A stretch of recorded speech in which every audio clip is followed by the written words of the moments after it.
right, gentlemen. I want you to repeat after me, just how I do it. Ready? Your turn. Very good. Go ahead now. Good golly. Bring it around now. Ladies. Good golly.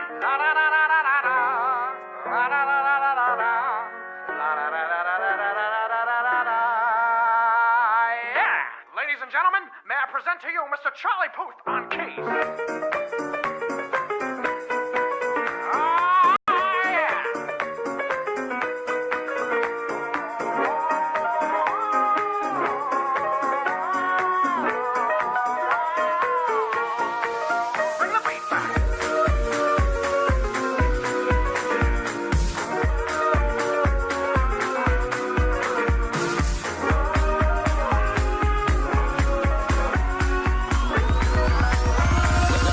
You better poop when the beat drops.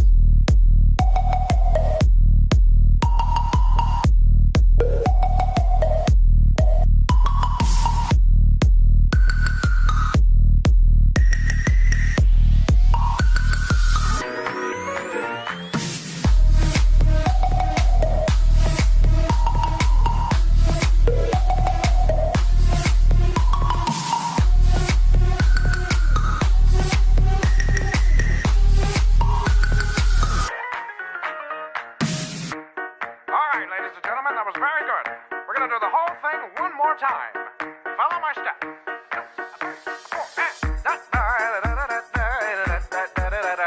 What do you say? Very good. Good golly. Bring it around now. Ladies.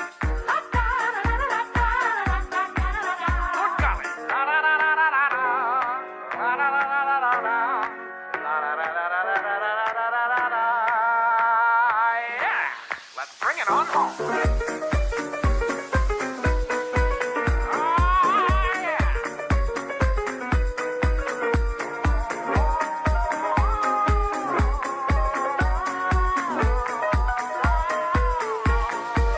Bring the beat back.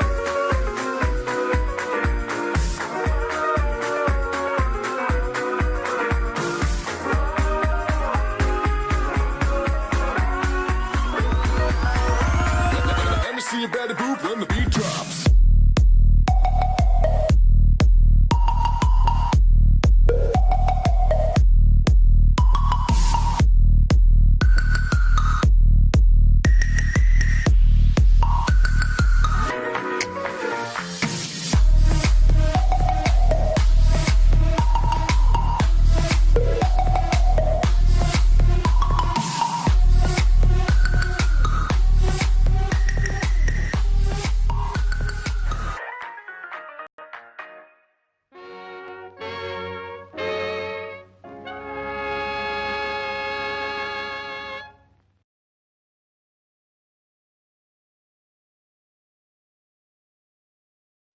All right, gentlemen, I want you to repeat after me, just how I do it.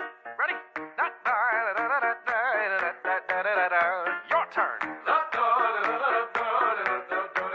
Very good. Go ahead now. Good golly. Bring it around now. Ladies. Good golly.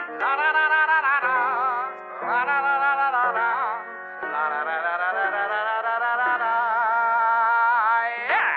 Ladies and gentlemen, may I present to you Mr. Charlie Puth on keys.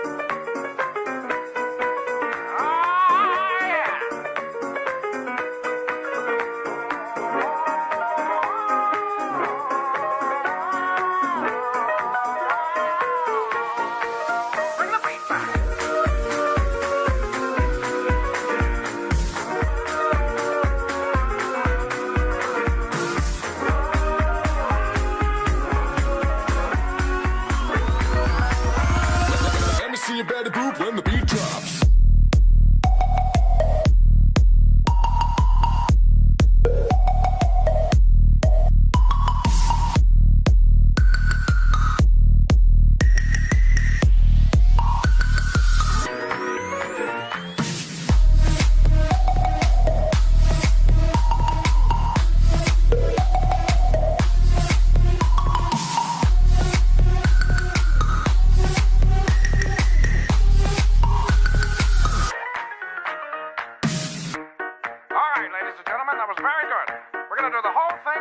time.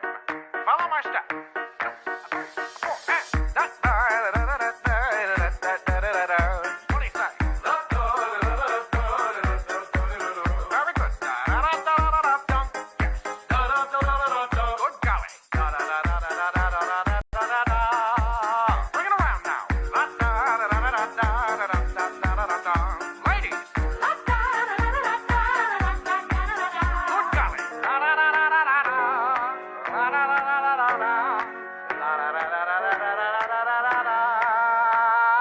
Yeah. Let's bring it on home.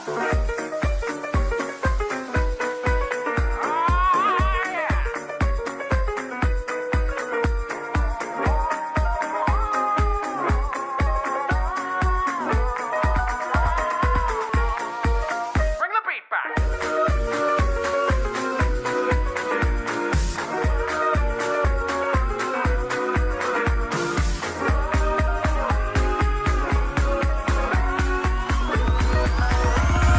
Let me see you better move when the beat drops.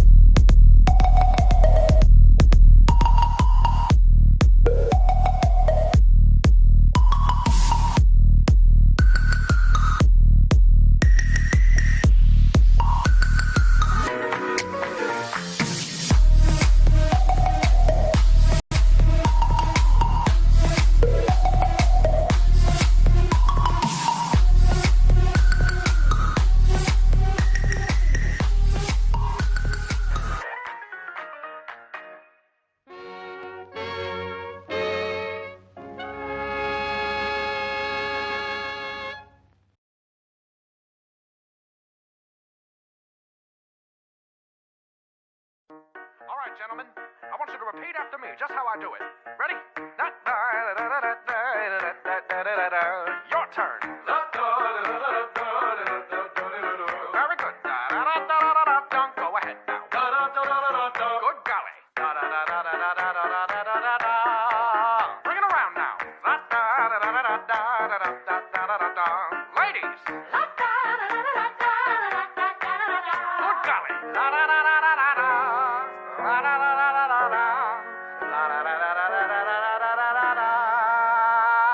Yeah. Ladies and gentlemen, may I present to you Mr. Charlie Puth on keys.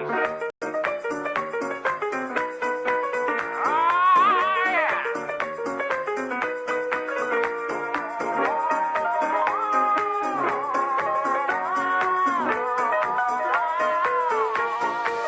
Bring the beat back.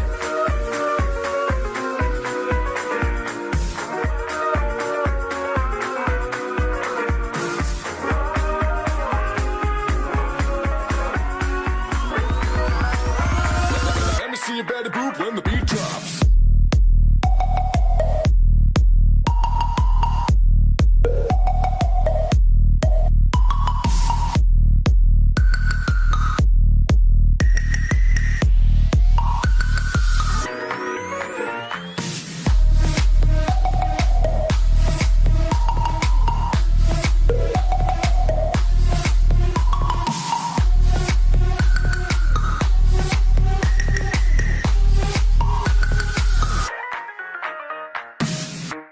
All right, ladies and gentlemen, that was very good. We're going to do the whole thing one more time. Follow my steps. 2, 3, 4, and what do you say? Very good. Good golly. Bring it around now. Ladies. Good golly.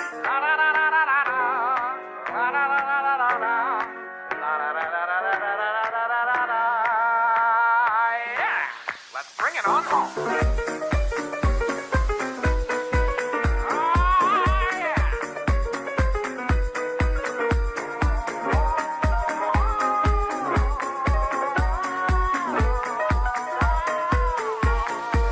Bring the beat back.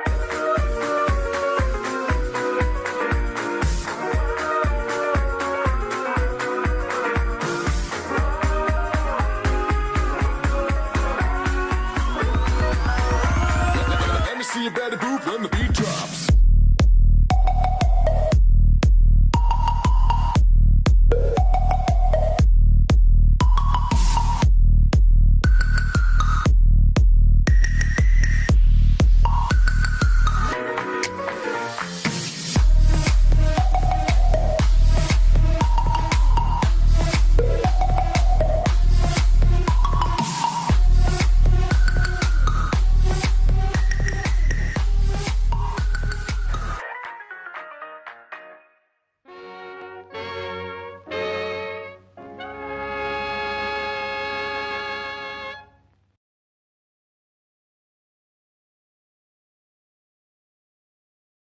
All right, gentlemen, I want you to repeat after me, just how I do it. Ready? Your turn. Very good. Go ahead now. Good golly. Bring it around now. Ladies. Good golly.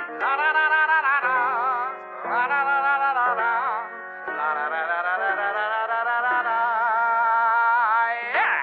Ladies and gentlemen, may I present to you Mr. Charlie Puth on keys.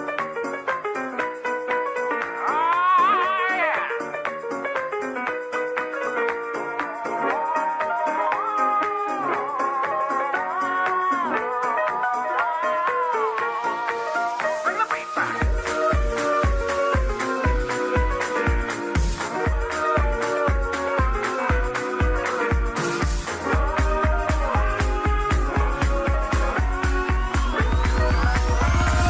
Let me see you better poop when the beat drops.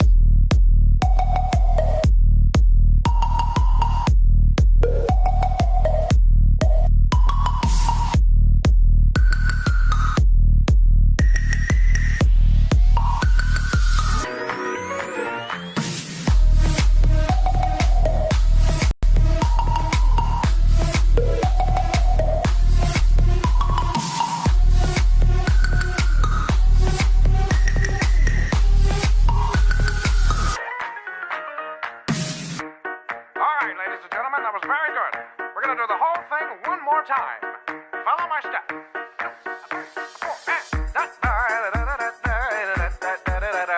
What do you say? Very good. Good golly. Bring it around now. Ladies. Good golly.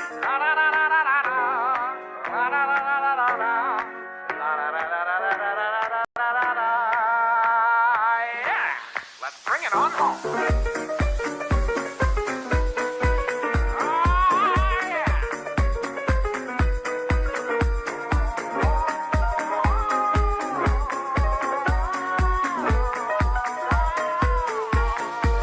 Bring the beat back.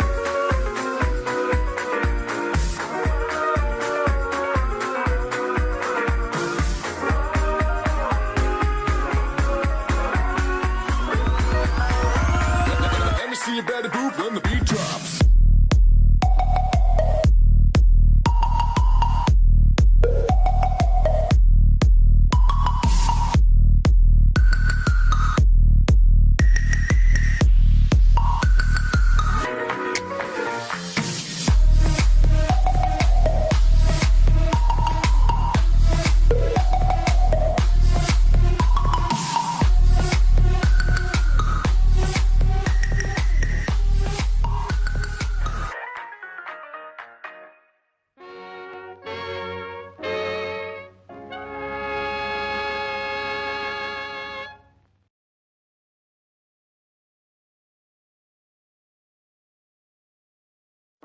All right, gentlemen, I want you to repeat after me, just how I do it. Ready? Your turn. Very good. Go ahead now. Good golly. Bring it around now. Ladies. Good golly.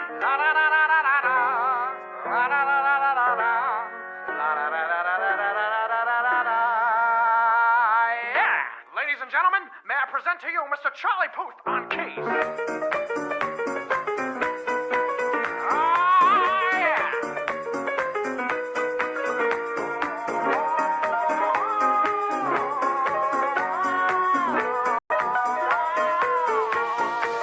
Bring the beat back.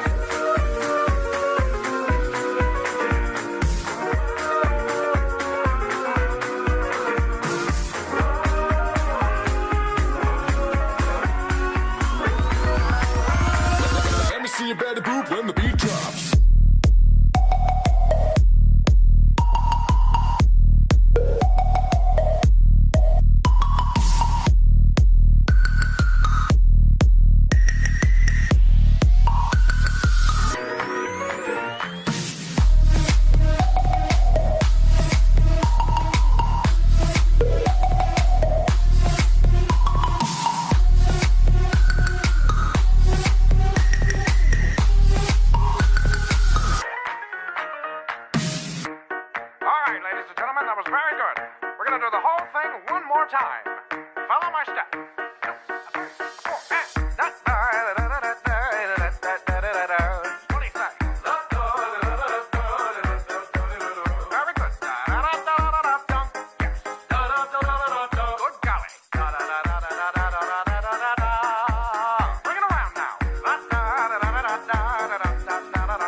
it on home.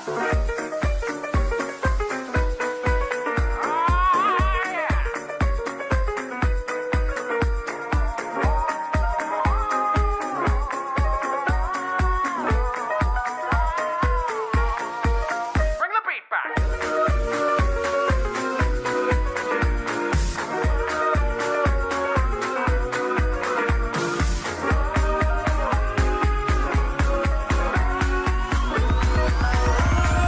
Let me see you better move when the beat drops.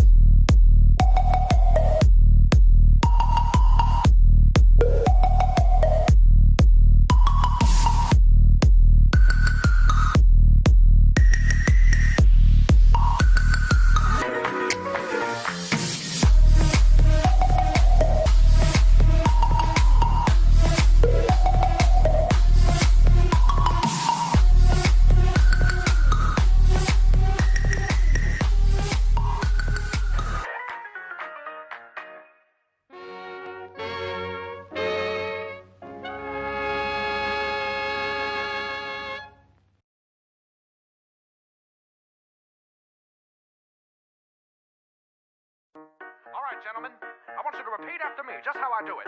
Ready? Your turn.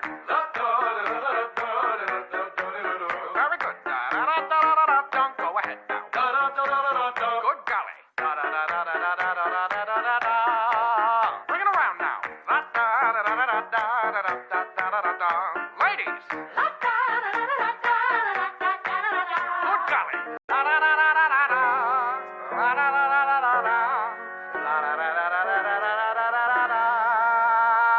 Yeah! Ladies and gentlemen, may I present to you Mr. Charlie Puth on keys. Yeah!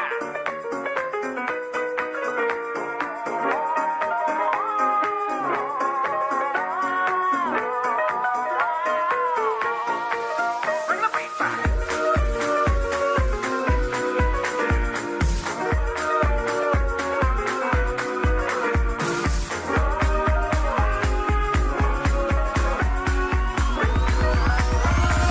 Let me see you better move when the beat drops.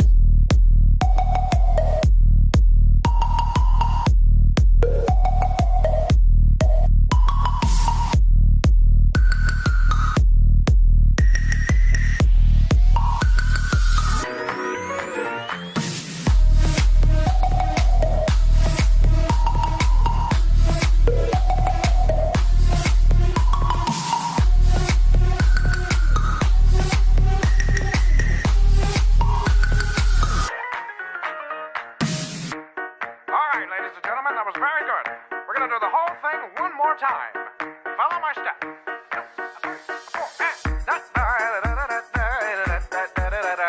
What do you say? Very good. Yes. Good golly. Bring it around now. Ladies. Good golly.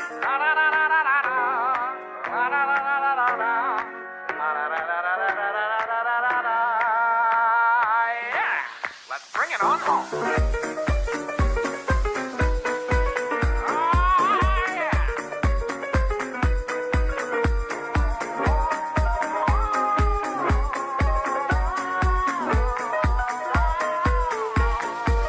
Bring the beat back.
gentlemen, I want you to repeat after me, just how I do it.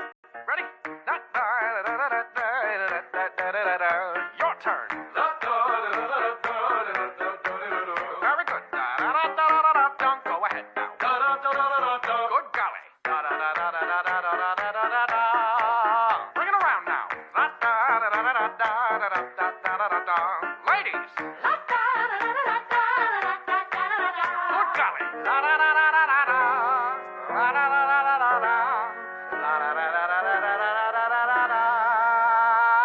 Yeah. Ladies and gentlemen, may I present to you Mr. Charlie Puth on keys.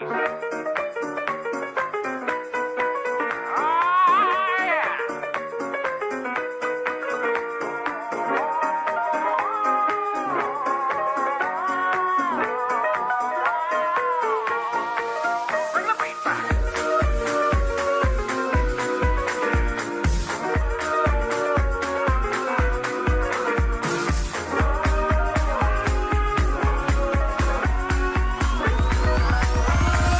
Let me see you better poop when the beat drops.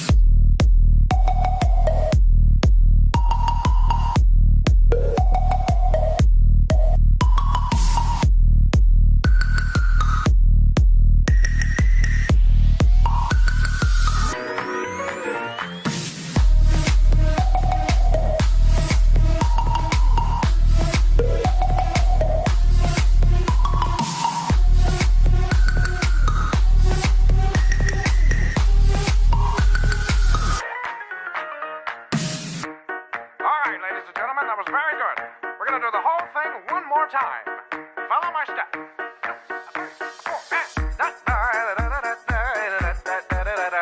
What do you say? Very good. Good golly. Bring it around now. Ladies. Good golly.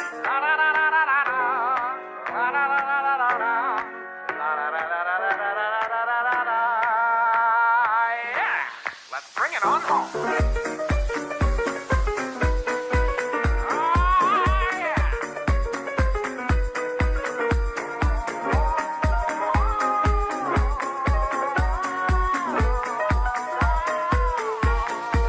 Bring the beat back.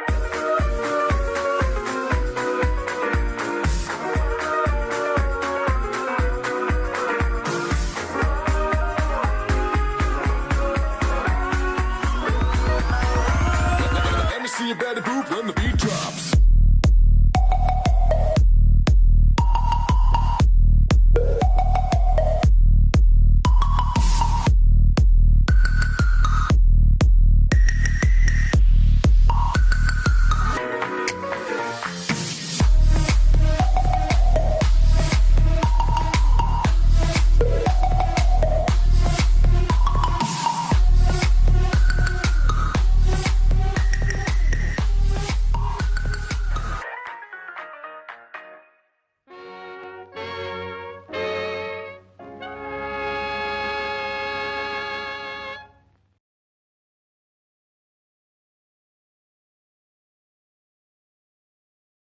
All right, gentlemen, I want you to repeat after me, just how I do it.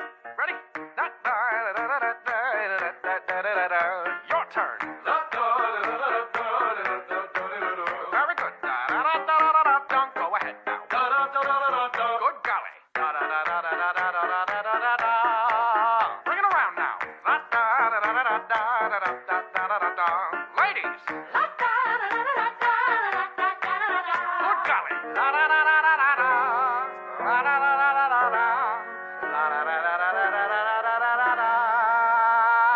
Yeah. Ladies and gentlemen, may I present to you Mr. Charlie Puth on keys. Yeah.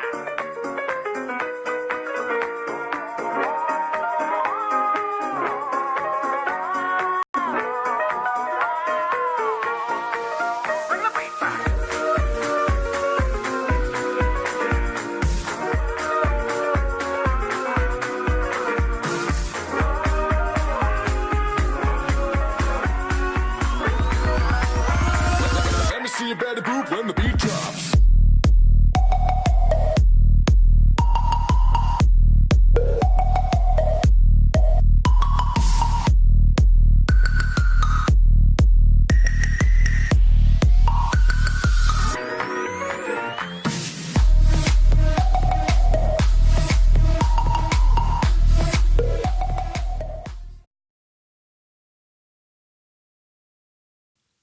And we're live. Hello, everybody. Welcome to The Abyss, episode 5. I can't believe I have 5 episodes under my belt already. Who knew I could babble on for 5 episodes? Interesting. This is your host, The Eternal Abyss. I hope everyone's having a wonderful Monday.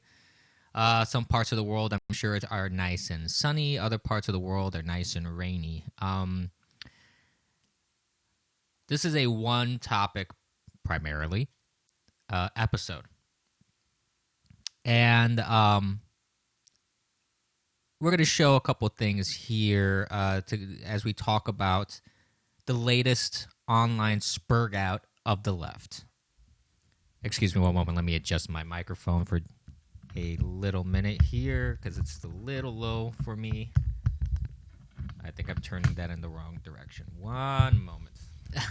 See, this is what happens when you stream live. Sometimes you got some stuff you got to take care of in the middle of the stream. There we go. Now I don't have to hunch. Excuse the metal clanging sounds. There we go. And here we are. They're much better, I think. Yes. Thank you, cunt. Do you have to say that right during my stream so it shows up on my chat? Oh, my God.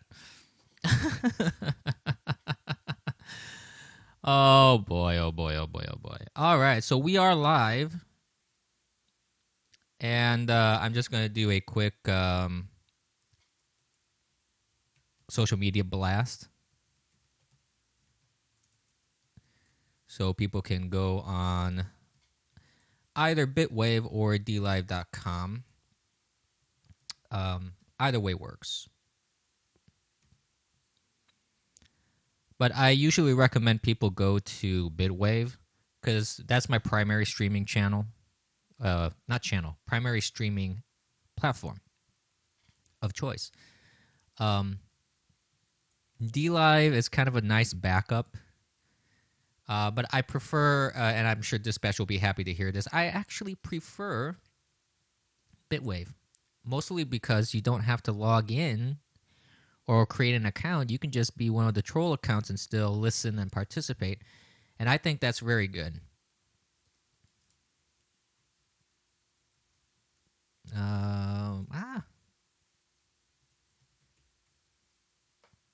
There we go. Let me do that. Let me share this.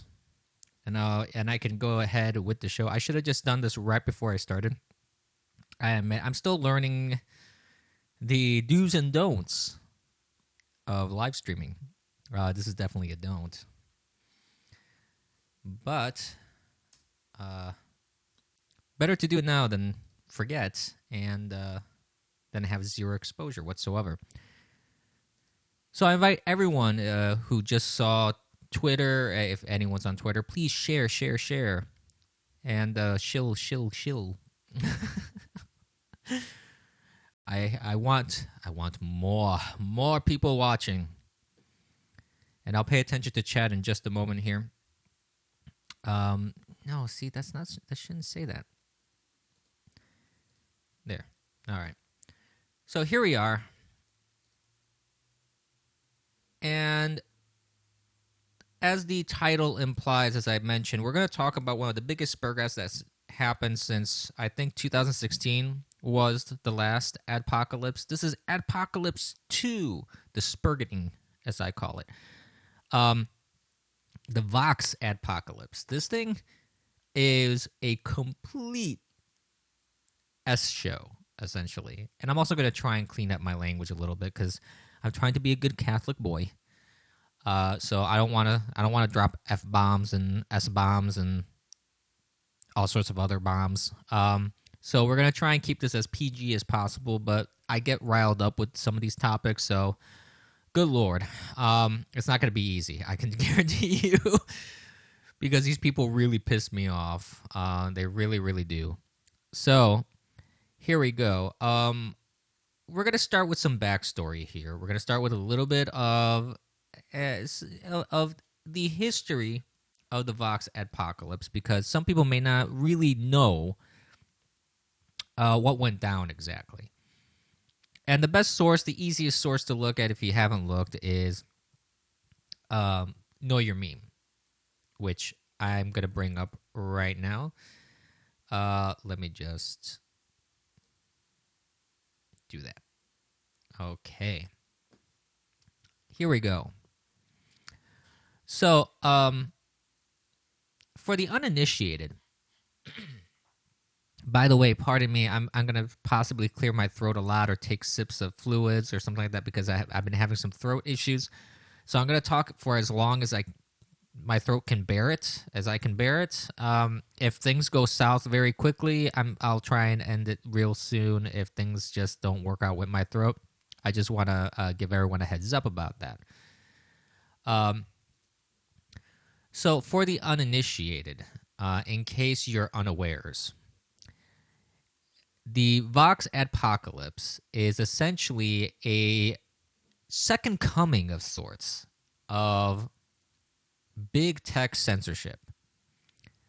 This one is a little bit different from the original Adpocalypse because this one actually backfired on the SJWs. It backfired on the liberals.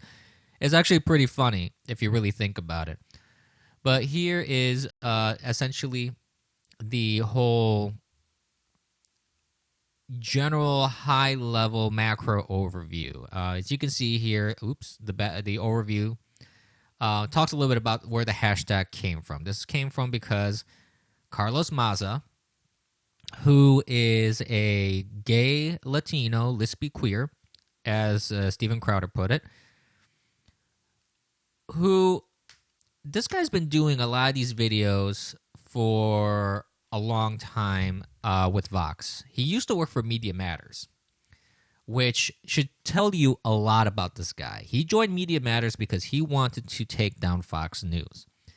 Last I checked, Fox News was still ranked number 1 in ratings. So, Carlos, you failed bad. Okay? So he was very unsatisfied with Media Matters, and he moved over to Vox. And he did this. He's doing these series of videos called Strike Through, I believe, where he does a lot of different topics on these things.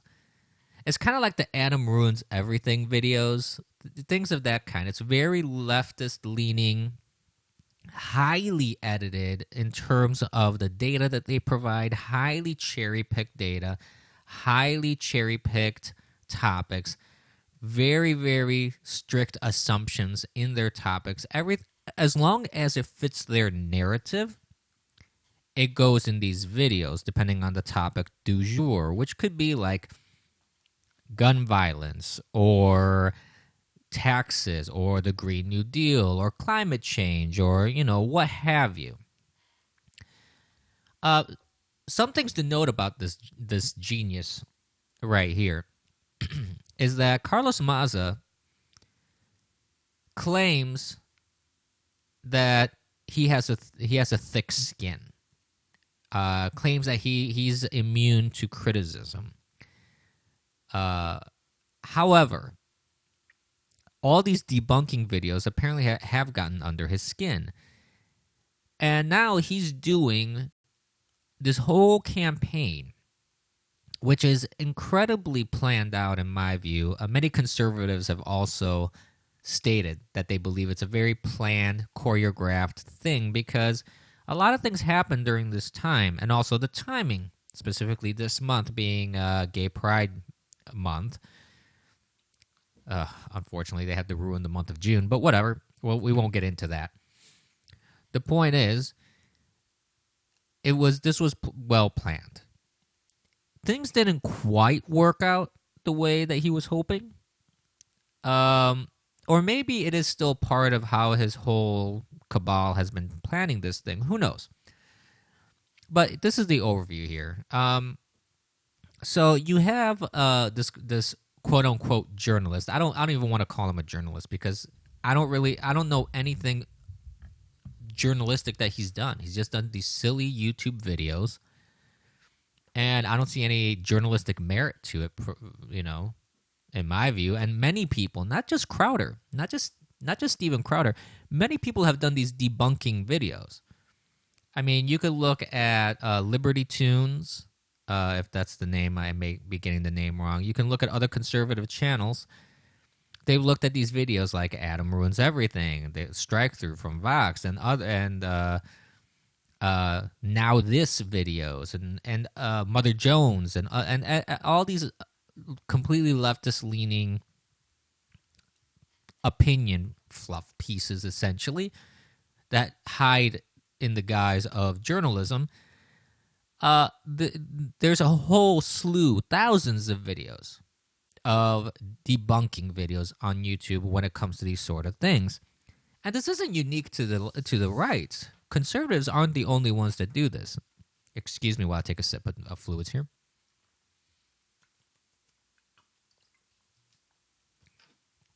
I don't know how long my throat's going to hold out. We'll see. I may be coming down with a cold or something. I don't really know. But the left does the same thing. They see videos on the right, and they do these debunking videos as well. The difference is that the left debunking videos that they do to conservatives generally are garbage. I mean, you have, I don't remember his name. I saw one video of Cenk Uyghur's, I think it's a nephew or some relation to him, where he did this debunking thing, and my God, it was such a fail. I mean, he wasn't able to actually debunk anything. It was just a bunch of ridiculous, it's a Ben Shapiro thing. He was trying to debunk a Ben Shapiro talking point, and he just failed miserably. Just absolutely failed miserably. Now, whether you're a fan of Shapiro or not, completely irrelevant. The point was, this leftist guy had no idea what he was talking about. Horrible at any sort of level of debate, or try to go for point-by-point debunking. So these things are not unique to Crowder, yet Crowder's debunking pissed them off because it got under his skin. So here, as you see in the site, it says that Carlos Maza accused Steven Crowder of breaking the site's rules by mocking his sexual orientation and ethnicity. And the hashtag references, it was 2017. My bad. I had said 2016. It references the 2017 global advertising boycott of YouTube known as Adpocalypse.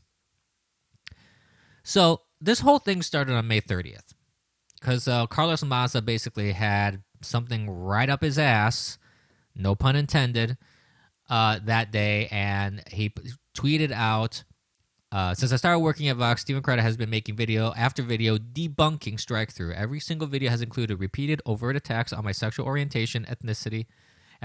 Here's a sample. And I'm not going to play the sample.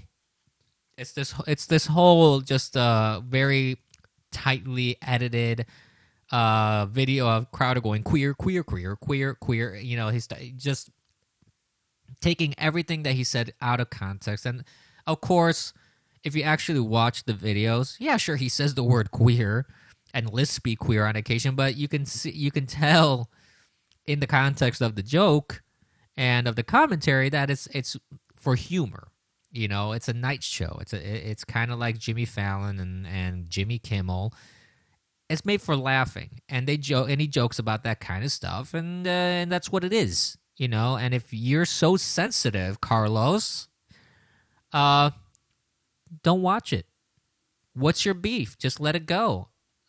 Aren't you doing superior work as you feel? Just let it go. But anyways, the shocking thing was this: because this guy's a liberal twat, and backed up, not only invested by, I think it was NBC, invested millions of dollars into Vox. YouTube itself also invested into Vox. Okay, so YouTube itself invested in there. But YouTube replied directly to Carlos, to Mr. Maza here. And they said exactly as you see here on the screen, thanks so much for outlining all of this. We're looking into it further. Sending you DM now. So, of course, Steven Crowder isn't going to just take it sitting down. He replied to this whole thing because this isn't the first time YouTube has tried to demonetize his channel.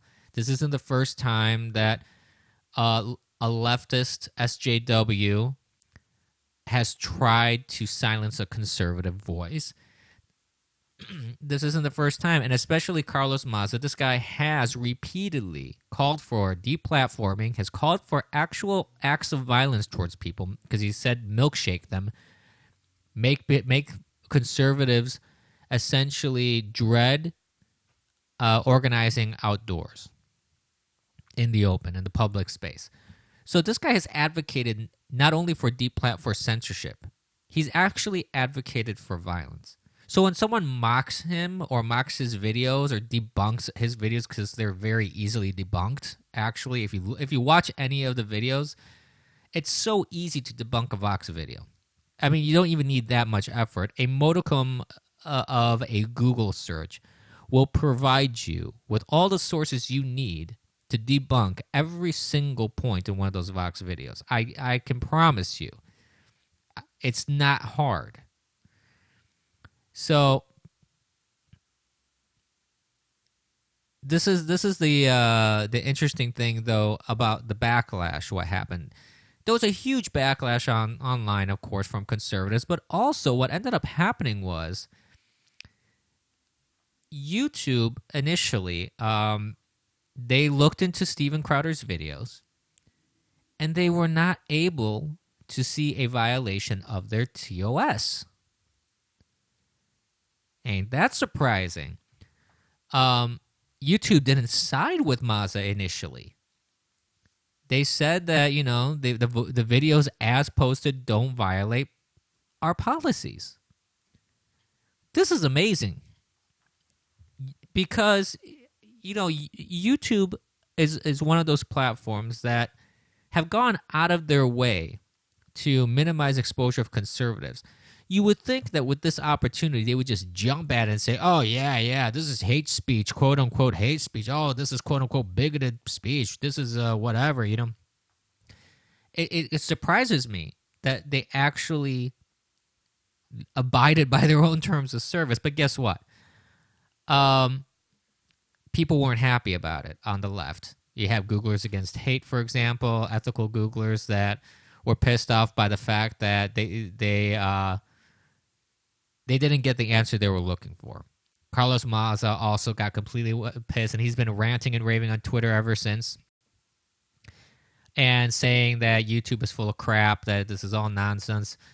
So what did YouTube do? Because they got this backlash from the little golden boys, they looked at stuff that had nothing to do with their terms of service. They actually looked at merchandise that Crowder was selling, and Crowder has a red T-shirt with the Che Guevara face and a dainty hand pose, and it says "Socialism is for figs." So they decided to attack that. So YouTube decided, well, because we've gotten so much of a backlash from our golden boys here, we're going to demonetize Crowder. A nearly 4 million subscriber channel, incredibly successful channel, despite everything that YouTube and SJWs have done to try and silence it, they decided to demonetize. Unless the shirt be removed from purchase, essentially. So there's some notes here about that. And Steven Crowder that day on the 5th, when this whole nonsense happened with his shirt, he put up a video titled "The VOD Adpocalypse is Coming for You," in which he discussed the controversy in his recent discussions on YouTube involving demonetization on his channel, etc. And he also has a promo code now because apparently Carlos Maza has helped Crowder sell more mugs than he ever has sold before. Let that sink in. In fact, Steven Crowder's called Carlos Maza the Louder with Crowder Employee of the Month. Just to show you.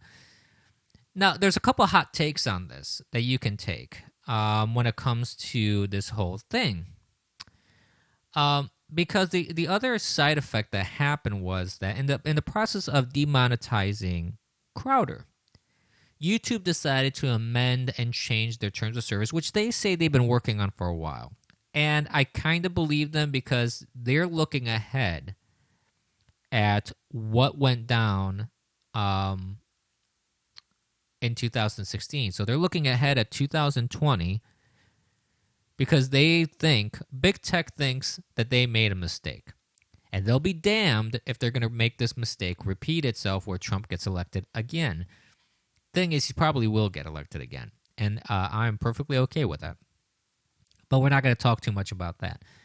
So YouTube and social media platforms have aggressively moved towards silencing conservatives, shadow banning them, nerfing their accounts, or rounding these accounts up in a way that they appear not banned, like shadow banning, or they still exist, but in such a restricted way that their exposure is minimal to none. So that's where we're at with YouTube, Twitter, Facebook especially. Facebook has been incredibly aggressive, and YouTube has, as you can see, decided to go steps further. But the problem with what YouTube did, YouTube absolutely failed in this whole thing. Because they ended up hurting not only conservatives, they ended up actually hurting non-political channels, liberal channels, centrist channels. Philip DeFranco, for example, he got mixed up in this, and you have a bunch of other channels here. Let me update the link here. Whoops.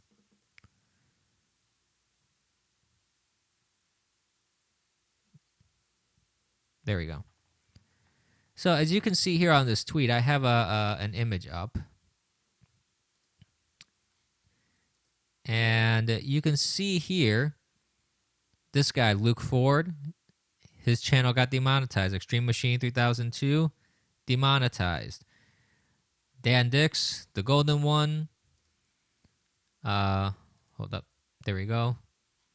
Sinatra Says, Ford Fisher. So a lot of people essentially got caught up in this whole mess of the Vox Adpocalypse. And here's an interesting article, actually, from realitycircuit.com, where they kind of provide an interesting take on this. They're talking about when Alex Jones got demonetized and then banned from YouTube. And everybody was saying, no, this is just a rare case. This is just, an exception to the rule. This is, whatever. It's just a very extreme person. This isn't going to happen large scale, right? Well, that's the problem with these sort of things. They rarely are just large scale. One moment, let me swap windows here very quickly.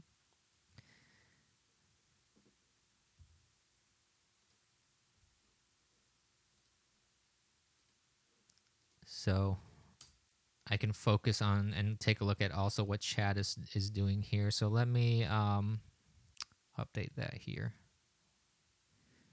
Wait a minute. That's the one I want.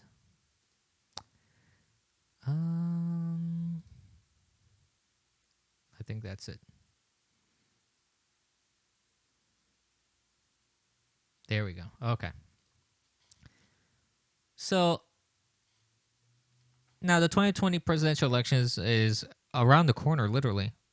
And YouTube, as the article says, conveniently decided to demonetize Steven Crowder, as well as other conservative commentators. But this is, as I mentioned, the funny thing is other people got sucked into this whole mess. And again, this guy right here, Carlos Maza, the gay Latino, lesbian queer, he's a guy who called for violence. He calls for demonetization. He was happy that Milo Yiannopoulos got demonetized. And Vox is pressuring him. Him and Vox are pressuring YouTube to act. And the other thing that's very interesting about this whole thing was that the day after, Vox employees walked out as well. So I think this had something in play about that. This had something to do with this sort of contracting issue that they had. It wouldn't surprise me if it was all part of the ploy to try and get to make themselves more of a victim, and put a lot of exposure on Vox as well, so that Vox would kind of be forced to capitulate to the union. Because if they're in the spotlight for all this nonsense that's happening with YouTube, and then now all of a sudden it's in the spotlight that they're renegotiating their contracts, well, guess what? If they hadn't been put in the spotlight for this reason, nobody would have really known that they were negotiating contracts. So I'm not surprised that this may be part of the whole plot, so to speak. So yeah, it's very interesting that this is really that this is really happening the way it did, because I don't think YouTube wanted to hurt leftist and non-political channels. They don't really have an interest in that. But YouTube does have an interest in squashing smaller voices and smaller channels that are a competition to large media, which is coming onto the YouTube stage. You know, you have, as I mentioned, large conglomerate channels that are pushing content onto YouTube already. And the thing is that this is all, again, moving towards the election. You think the media is bad now. You think the media was bad a year ago. You think the media was bad when the campaigning was happening for Trump. You just wait. They are going to try and silence every single voice that they can squash. They are going to try and marginalize every single conservative voice out there. This is just the beginning. I can guarantee you that this is just the beginning, which is why it's imperative that conservative voices are supported. Not just me. I ask people to share, follow on all my different platforms, on Minds, on Twitter, on Gab, on Parler. Follow and share on DLive and Bitwave, and I upload my videos on YouTube and BitChute. I know this is kind of a shameless plug, and I'm not ashamed to do a shameless plug, because this is what's happening. Conservatives like myself need the support of folks like you. And if it's not me, support other conservative voices. Go out there, follow, share, donate if you can. Every little bit is appreciated, because this is what's happening. Large companies, large liberal-leaning companies do not want us to have a voice. One last thing that I want to kind of put up here on screen. Let me go ahead and load this. The other perspective here. Vox's own perspective. They show here that there's a messy fight with his most extreme creators. You know, just the way they're labeling all creators as extreme, if we happen to be on the right, you know, this is already the tone that this article that Vox is taking against people. This is an article from 2017, though. I will admit this is a little old, but the thing is, it's pretty relevant, because it's still talking about all the issues. Like, this is back in 2017. They were already fighting with YouTube about quote-unquote far-right opinions, like immigration, Islam, feminism. You inevitably come across the work of the YouTube right, as they called it, which is stupid. And this was the first Adpocalypse when this article was written. So it kind of goes to show you that this isn't something that just came up out of nowhere. This is something that they've been fighting against for quite a while. This is nothing new. Absolutely not. Beyond that, what does the future hold for conservatives? Well, it's kind of bleak, to be honest with you. However, there is a ray of hope. It's bleak because all the major corporations seems like they have all the power. Google, Microsoft, Apple, Twitter, Facebook, Instagram, which belongs to Facebook, YouTube, which belongs to Google. All the major platforms that kind of drive news to everybody is largely left-leaning. And they couldn't care less about the Constitution. They couldn't care less about free speech and individual rights and election tampering. They only care about election tampering when their candidate lost, which had nothing to do with anything to begin with anyways. So we find ourselves in a situation now, conservatives in general, where... Oh, I'm sorry, Troll ORN6. I didn't mean to make you angry. Yes, all trolls welcome in my channel. I welcome them. I'm going to interact a little bit with the channel here, with the chat in just a moment. I just want to wrap up my little diatribe here. So the future does look a little bleak because you just have the seemingly monolithic left technology cocoon that it seems impenetrable. But there is a little hope. If you actually look closer, you'll see that there are little chinks in their armor. There are little blips of hope on the radar because you have platforms now because of this whole thing. You have some very dedicated people that are providing alternative platforms. I mean, just look at bitwave.tv, for example. This is something that before this it was Streamy, but once the Streamy is gone, now this has taken its place, essentially, and this is a kind of a haven for free speech. You can say just about anything you want here, and nobody's going to take you down for it. Then you also have, Gab. Get on Gab. Gab.com for free speech social media. Minds is another one. Parler is another one. Minds and Parler, though, they do have slightly more restrictive terms of service, so be wary when you join them. However, that's an indicator, that things are moving ahead. And for someone who's been around on the internet for a very long time, such as myself, I also see hope in longevity in the sense that back in the day, I remember when YouTube reigned supreme. I remember when AOL reigned supreme. I remember when Lycos reigned supreme.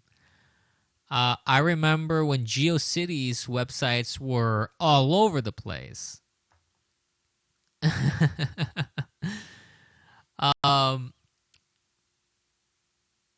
No, don't tell Alexa to remove me. That's why she's unplugged right now.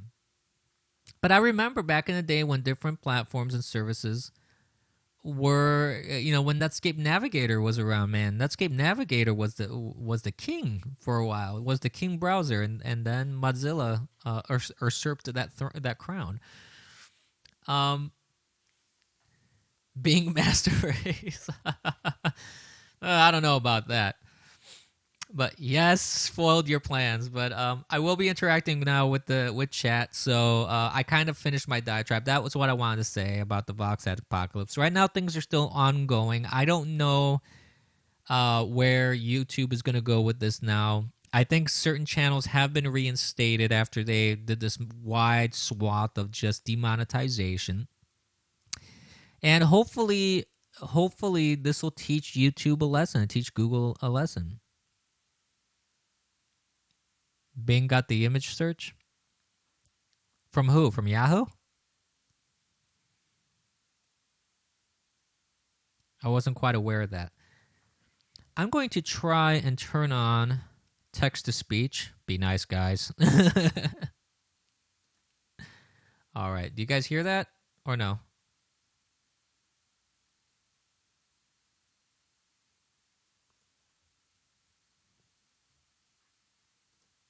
Hold up. I think I just got to do this. Bang my mom. There you go. Bing is best for porn. Awful hot. Coffee pot. Hot. I said. It's not even hot outside. Awful hot. Coffee pot. Yo girl Jade. Is a thought. Yup. I wouldn't know. I don't use Bing for anything, and I don't really search for that kind of stuff. So, like I said, I'm trying to be a good Catholic boy, so I don't do that stuff. Microsoft always kills the fun.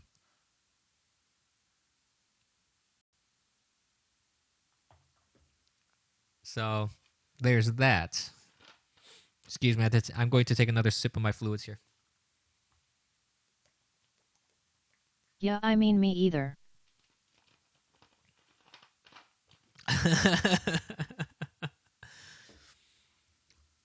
Never looked up porn. I good people.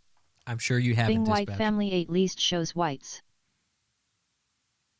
Well, what does Google do? Does it not?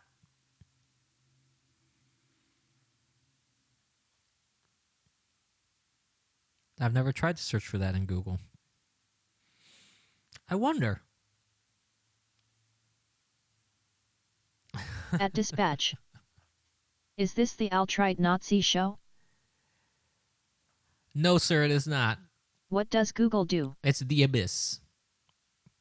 We Oh, talk. sweet We're summer conservative child. talk. Conservative talk. Social I plead the fifth. opinions. Social commentary.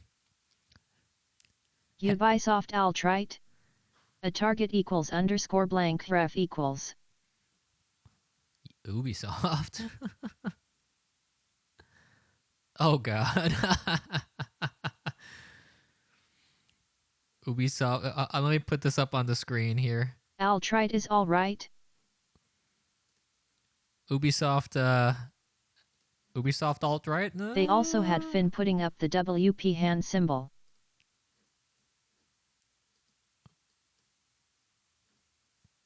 Who?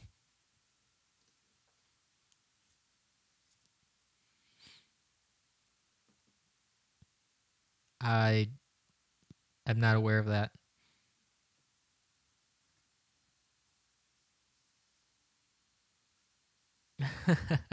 But no, Ubisoft is potzed. Isn't To be Ubisoft? true. Isn't Ubisoft the ones that make the Assassin's Creed series? Or am I mistaken? I think it is Ubisoft.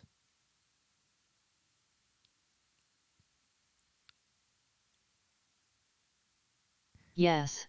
Ah, okay. His awful hot thought is in loft with his coffee pot. While his chat gets hot.as, he gets a SOD. Pop. Yes, Ubi makes AC. You're right, it's Ubisoft. Assassin's Creed is 100% subversion. Yeah, well, okay. Since we're talking about gaming companies, I will make a very quick comment about E3. Wow, I haven't looked at E3 for a long time, mostly because the very first time, or not first time, but the couple times that I watched it years ago, it really, really, really upset me to see how the gaming industry was essentially being raped, in the sense that, let me rephrase that. What really upset me was the fact that SJW leftist cancer was growing within the gaming industry. And that was something that really upset me because I've been a gamer basically all my freaking life, ever since I was literally able Rape. to... Yeah. I was literally able to handle any sort of piece of technology. Like at the age of 2 or 3, I was already on computers and such.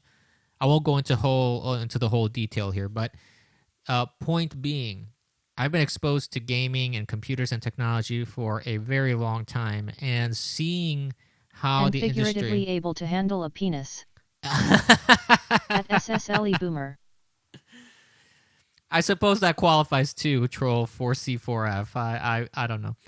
But the point is that seeing how gaming was... I mean, gaming has always been about making money, don't get me wrong. I'm not gonna try and idolize an industry whose whole point was to make you drop as many quarters into a machine as possible. E3 is a dead battered hooker still getting raped. The best movie ever is Sabrina with Audrey Hepburn, convince me otherwise. That is a very good movie. I agree. I don't know if it's the best movie ever, but it's a good movie. So I'm not going to idolize and put on a pedestal an industry whose main goal was to basically steal as many quarters from kids in arcades as possible. However, I am going to idealize it to a point where it was about games. It was about fun. At SSLE LOL. It had nothing to do with politics. It had nothing to do with social commentary. It had nothing to do with race. It had nothing to do with I was diversity. joking earlier. But you're actually on the list now, Abyss. See you in class. It's a good movie. Time to dox spooky again. 4C4F is spooky. Oh, okay. So we're going to have to add one more to the docs tally. But anyways... Is it ever really a dox? It's a quasi-dox. I'm so obvious.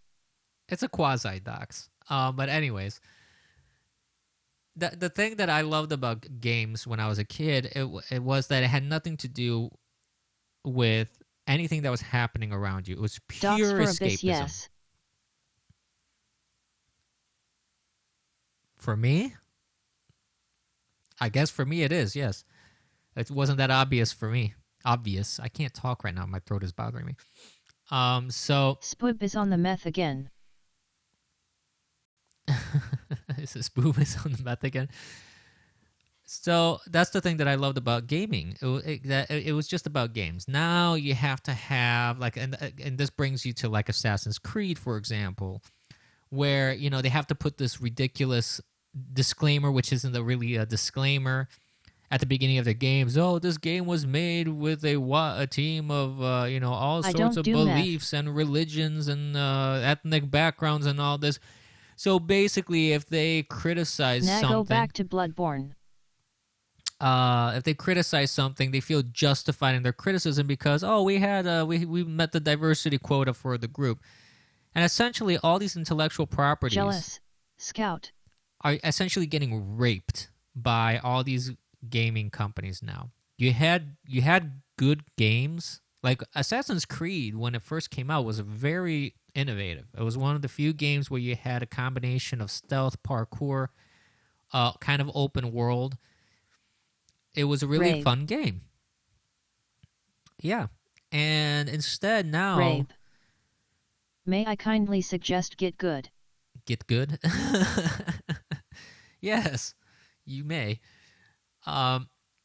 So that's the thing that has been bothering me a lot. And let's even take something a bit more innocent, like Legend of Zelda games, for example. I love the Legend of Zelda series. And they haven't really took a dump on that series as of yet. But even that series is kind of like, ever since Ocarina of Time, it's kind of gone in a direction of... doesn't really feel to me like a true Zelda game anymore. They're still great games. I played Wind Waker. I played Ocarina of Time. I played Twilight Princess, I believe, was Breath the one. Breath of the Wild is the worst Zelda ever. I haven't played that one yet. I don't have a Switch. and I don't know if I Abyss. want to buy one. Nintendo is still about gaming. Yeah, and see, and that's And where from Soft. that's kind of Those are where your I'm going AAA at. gods.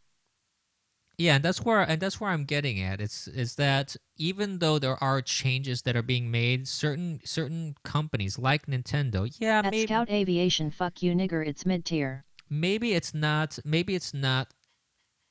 as much true to the original source material as I would love it to be. What's However, low tier then? at least Nintendo doesn't throw a lot of political crap into their games because that's not At what Scout they do. Aviation U.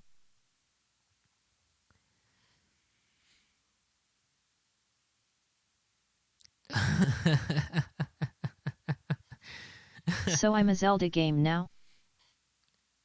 I haven't tried Rage 2. I don't know if it's any good. But from what you're saying, I think it's a good thing that I stood away from it.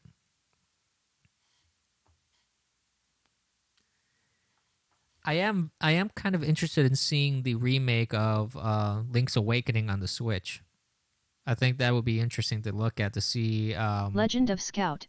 Aviation Quest. Legend of Scout. That sounds great. That would be interesting, actually. Someone needs to make that game. Oh yeah, I'm interested in that too, Abyss. Yeah, the Bill of Rights is just a silly little thing to conserve, No, Death Stranding is day one for me. see, to me, I like the idea of certain properties not be touched. When they peak and they've reached that beauty of game genius design, I wish that companies would just leave it the heck alone. I am Move interested on. in Death Stranding. Yes. For example, I love the Monkey Island series. Dispatch make a Bitwave video game with our lore. Oh my gosh, that would be hilarious. We are completely derailing Abyss's conversation, lol. A little bit. I didn't really plan on talking too much about video games and E3. That's a whole different topic. But I'll say this, and we can move, and I can move towards either concluding this or going back on topic. Who's he conversing with? All you people that are watching. I have 19 viewers right now, including you, the Lost Gun. I'm talking to you now. At the Lost Gun with D's nuts got him. Yeah. No, but the last thing I want to say about video games is like the Monkey Island series. I love the Monkey Island series. Absolutely love them. I love every single one of them. But it's E3 we talk about games now. But you can't tell me that the newer games are just LOL. as good as the original. Or even the sequel. We're just here to talk to each other. This dude just talking in the BG about God knows what. So that's what I'm talking about. Even games that I love, I feel that as they try and do more and more with them, like the new Prince of Persia series versus the original Prince of Persia, and even Prince of Persia 2. At Troll4C4FLOL. Those two were amazing games. You now go to the 3D versions that they made, and it turned to crap. At Troll4C4F. So At least the Zelda games aren't full of Potst Globo Homo yet. I liked Pop Sands of Time. Pauses to listen to TDS. I want to hear what you guys are saying. But it does not hold up. At the time it was good. Well, at the time, to my recollection, it really didn't get good reviews. I mean, I think that the problem was translating a 2D platformer that had such a unique feel and look over to the 3D blah that every other game was doing. I think that hurt the game overall. It got tons of praise and good reviews. Well, the first 3D Prince of Persia. From what I remember. I don't know. Was that the first one? Because there was one, the very first 3D Prince of Persia, failed bad. A lot of people hated it. I don't know if it was Sands of Time though. Sands of Time may have come after when they polished up a lot of the issues that the original ones had. The original first 3D ones, I mean. Are we abusing Abyss now? You guys are always abusing me. I still play Sands of Time every now. I really liked it. I may have to check it out then. I'm remembering. I don't know if it was Sands of Time. I do know that one of the very first Prince of Persias that was made in 3D, I think was for PlayStation 1, if I'm not mistaken. That one, it didn't really get good I liked it a lot, reviews. But the graphics in it's a bit clunkier than I remember. XD. At least Abyss isn't autistically digging for 8 hours straight like Kowalski. Abuse of any nature is against the TOS. Pretty sure that's Sands of Tea Time. I'll have to look into that. I have to look into the Prince of Persia series because I don't. Hold on, let me load that up here. Let's see. Warrior Within and the game after were okay, but I know some PPL hated it. Did Abyss Miko wave his underwear yet?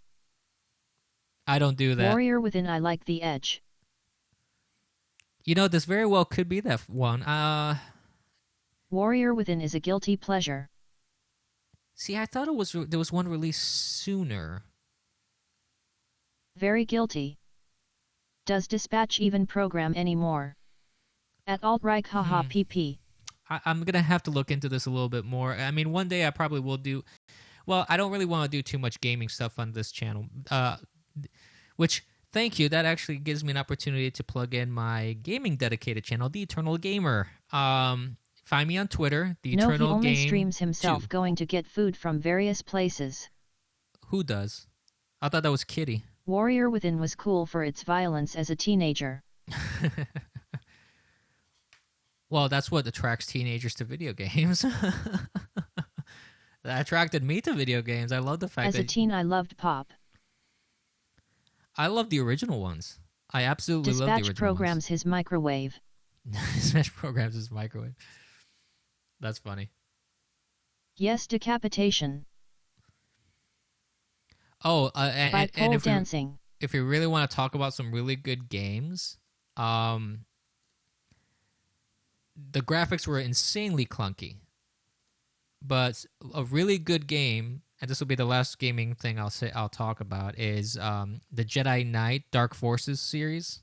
The first two, Jedi Knight Dark Forces, and then there's this add-on, which was... Games aren't really violent nowadays. Sad face. Depends. It depends on what your definition of violent is, and depending on the game. Because, for example... Tomb Raider? Jedi Dork Forces. Dork Forces. The fan remake got shut down, I think. There was a Why fan is remake? Abyss violent? I'm not violent. I dunno, all the games I play are pretty violent. I want that little boy, Star Wars fans. Lots of blood and stuff. Yeah, I mean, a lot of games have a certain level of violence. I mean, depends on games, of course. Yeah, I mean, look at Grand Theft Auto series. That is an incredibly violent series of games. So, but that doesn't mean anything at the end of the day. Because just because something is violence, that doesn't mean anything. The only game that reminded me of the good old days was Doom. Doom. Is this Strema age appropriate? I have it set for not safe for work, so... But it seems they are less compared to older. Hold on, let me see here. Copy link.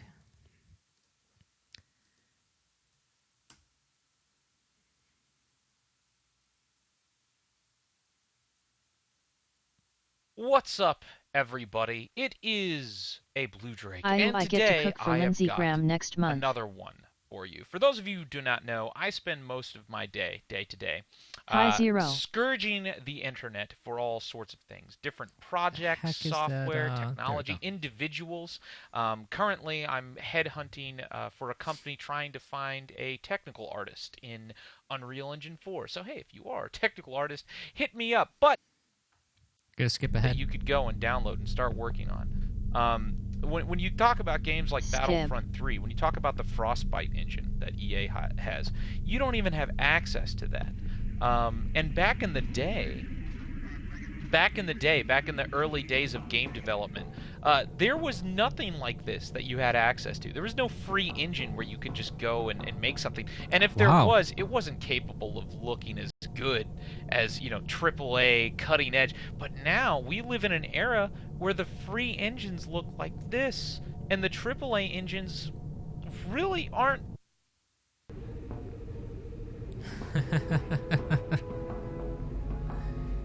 Zero.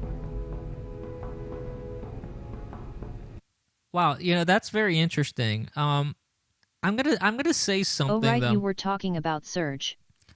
As pretty and as awesome an idea as this is, I just love the fact that the graphics were so bad in the original games.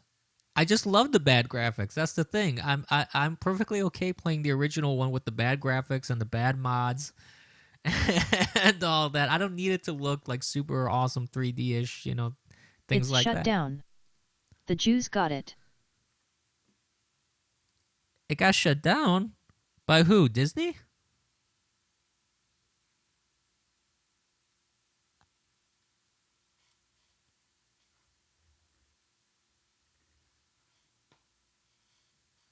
Did Disney shut it down? Excuse me, I gotta take another sip of my fluids here.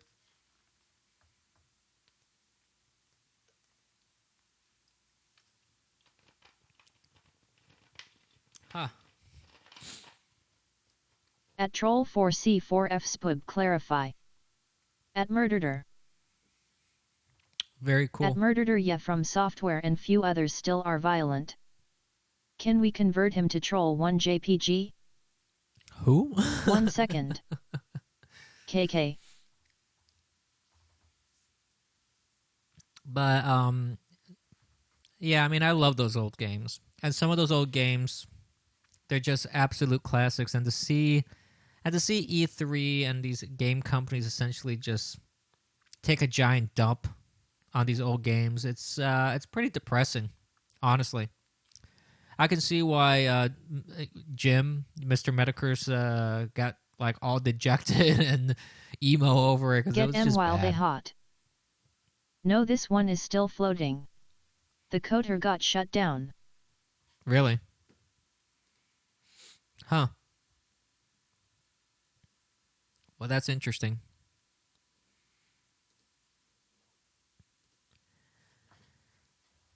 But I'm 80% sure I was wrong and it's still being worked on.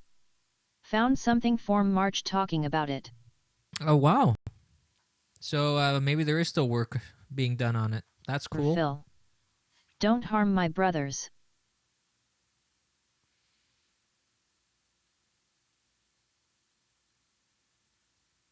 Huh? I don't see that in the text. How did that work? Thanks, Scout. Oh, there Smiley it is. face.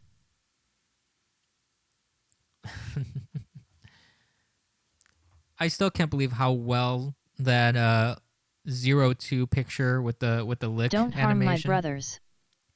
I still can't believe how well those two work together. That's amazing. Don't harm my brothers. All right. Well, I think what I'm going to do is officially bring this stream to a close. That doesn't mean that I won't be online because I do want to try out. Maybe let's do a computer course together. I could teach a computer course. What language do you want to learn? Brothers harm don't my. Well,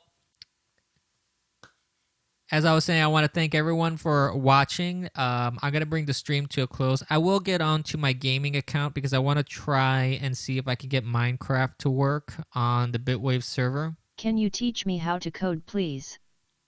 Sure. I want to learn the language of Tiny. Language of Tiny. I want to be a master of C#. Can you teach me? LOL. Teach monads in Z80 assembly. I will watch it always. Oh boy, assembly language. Oh, I did not enjoy that. Assembly language is a bit it's a bit of a pain. It's a bit of a pain, but it can be very fascinating. Teach me how to Dougie. Teach me how to Dougie.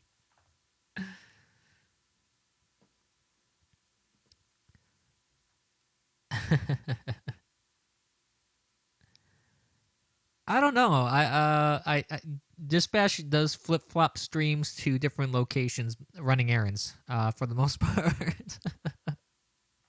That's what I've noticed, at least. I like Dags. But as I was saying, I'm going to conclude the stream. I want to thank everybody for watching this episode 5 of The Abyss. And as I said before, please share, follow. If you care to donate, I accept that. Thank you very much for your support. If not me, support other conservatives. We definitely need that. And I'm going to jump on my gaming account now because I want to try and see if I can get Minecraft I really to work hope Beardman shows up in chat. in Bitwave's server. I'm going to try and see. I have a feeling that's not going to work, though. But we'll play around with that, and I'll be around Bitwave so we can still chit-chat it up. I wish everyone has a wonderful week. Hopefully, whatever I'm feeling right now won't get bad enough. Oh, thank you, Meave. I'm hoping that... Why would it not work? Well, because it's the Xbox version of Minecraft, and the Bitwave server seems to need the Java version for PC. We will walk you through Eternal Boomer. Thank you. I definitely need it. Cobol learning stream win. Cobol. Oh, boy. Next thing you know, you're going to do, like, Fortran.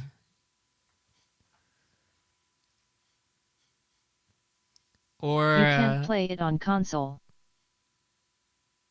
Yeah, see, that's the thing. Implying Dispatch streams have any real content. To my understanding. 07 Abyss. I don't know. I mean, it's worth fiddling with to see if we can get Minecraft working on the Xbox. If not, I may be, if... I may be forced to get the PC version, I guess. Like, not the Windows 10 version, the actual Java version, so I can jump on the server, which would suck because I don't want to spend another $20 or $30 on Minecraft. So, we'll see. We'll see.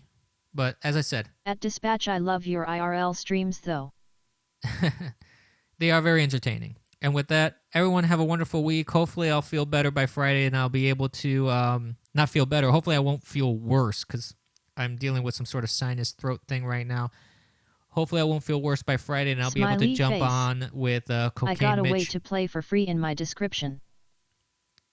Oh, really? Well, I'm definitely going to have to check that out then, Scout. I'll do that in just a moment.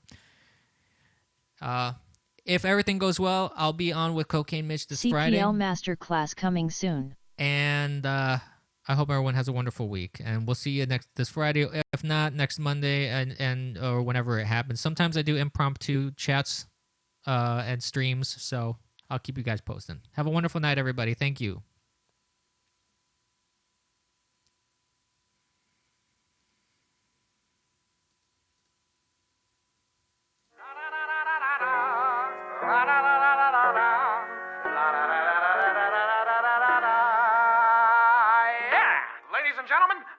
To you, Mr. Charlie Puth on keys.